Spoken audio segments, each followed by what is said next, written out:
Wow, I don't even know how you go after that, Gina. I just wanted to be like, damn, Gina. Okay, guys, I always have so much anxiety when I come up to these microphones because they're so dirty. I've been watching you just keep putting it on your face, and I'm just like, ah, mind blown. I am a real germaphobe for real. I wear flip-flops in the shower, my own shower, and I live alone. Surprise. Yeah. So I was taking a dance class once, and I was all into it. I was excited, and then the teacher was like, "Drop to the floor. We're doing floor work." I was like, what's the alternative? I was like, you guys can get on the dance floor and I'm going to walk around you out the door. The thought of like dealing with your sweat and like your plantar warts, I was like, hard pass. Oh, I remember once I was dragged to a medieval times, and oh God, it's like horses and jousting happening in front of you, and you're supposed to like eat in the dark with your bare hands. You better believe I brought my own like utensils and little hand wipes. I was prepared, and I was also 5. Really, I really was. Guys, so holidays are over, and so stress levels can go back down. But, you know, stress is like, it's not good, and I actually have to be careful because I've had shingles in the past, which is caused by stress. And for those of you that don't know what it is, it's basically adult chicken pox that are very, very painful. So I go to my doctor, and I'm like, I've got shingles, what are we going to do? He's like, you try to argue with me, he's like, you don't have them, you're healthy, you're fit, like, you're good. And I was like, listen, I just saw an episode of Grey's Anatomy, so, like, I clearly feel like I'm a doctor, like, let's test me. He did, and I have them. So, I really, really did. So, I'm just thinking back to my shingles story. Anyways, so another little nugget about shingles, for those of you that don't know, is it, like its predecessor, is it's a form of herpes. So the prescription is Valtrex. Yes. You know the commercials where they're like riding off into the sunset, staring at each other, smiling because they no longer have crotch sores? And they're like really happy they found each other on STDmatch.com. Yeah, that Valtrex. So the doctor gives me the prescription, and I'm like, what do you want me to do with that? And I was like, no offense to anyone in the audience that like may or may not have herpes. Like, it's the gift that keeps on giving, so yay for you. But I was like, I'm not taking this to my pharmacist. Like, this is not happening. So imagine me like going in the pharmacy line and I like hand it in, and I'm like, oh my God, yeah, like this is for shingles. Shingles! Everyone, it's shingles! Just so you know. And he was like, well, this is the prescription. So like, what do you want to do? This is what you need to have. And I was like, listen, you're going to give me enough samples to cure this. Like from one doctor to another doctor. It's like common courtesy. He did. So my friends like to get on my case, and I'm a little anxious, as you can tell. So they have a nickname for me called Little Bladder, LB, because I pee all the time. I know, so they got me super nervous, and I went to 3 different doctors. I went to my primary, I went to the urologist, I went to like an ultrasound tech.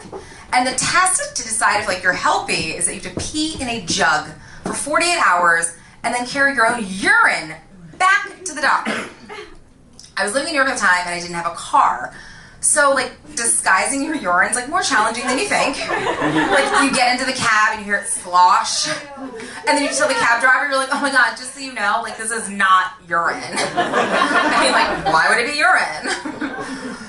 Turns out I'm healthy. My bladder is fine. Everything's good with me except for, like, my anxiety, OCD, and, like, shingles. But, like, I'm fine. So, I am single. I mean, I shouldn't be, but I am. Anyways, and I heard about a new dating app called Mutual. Super exciting, except that it is a Mormon dating app. And like, I'm not allowed on it. I'm looking at OGs over there. Well, I'm not even allowed on it because they have to verify you, and like I can't make up a mission.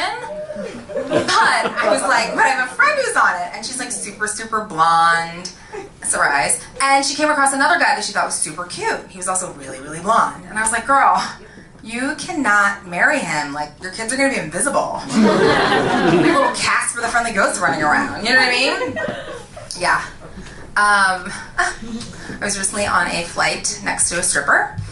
And she was out here coming to LA to visit her man who played for the Rams. I was like, everyone's booed up, but me. But before she freely shared with me that she was a stripper, I was like, honey, I know, like you're rocking that Victoria's Secret perfume hard. That's their calling card. No judgment. She was very nice and she was like living this baller lifestyle.